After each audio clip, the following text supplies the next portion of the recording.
জয়রাম। নামই একমাত্র পথ, এই পথে কোনো কষ্ট নেই। আমাদের জীবনে শ্রী শ্রী ঠাকুরের উপস্থিতি আমরা প্রত্যেক মুহূর্তে অনুভব করি, তার আশীর্বাদ প্রতি সময় আমরা পেয়ে থাকি। এরকম একটি ঘটনা আজ আপনাদের শোনাব। শ্রী শ্রী ঠাকুরের একজন ভক্ত শ্রী উপেন্দ্র কুমার সাহা চৌমনিতে প্রতি বৎসর অতি সমারোহে ঠাকুরের ঝুলন উৎসব করতেন। এরকম এক ঝুলন উৎসবে পূর্ণিমার দিনের বেলায় মহোৎসব হচ্ছে, লোকে লোকারণ্য, বর্ষাকাল।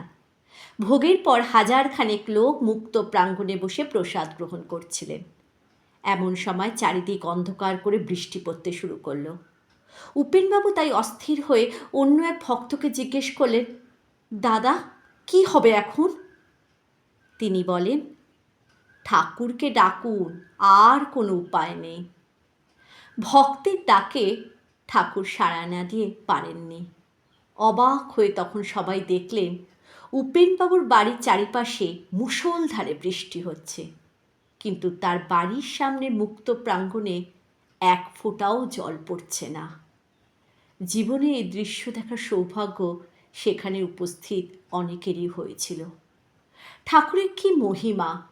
সবাই তখন চোখের জলে বারবার শ্রী ঠাকুরের চরণে প্রণাম জানালেন। জয় রাম, জয় গোবিন্দ।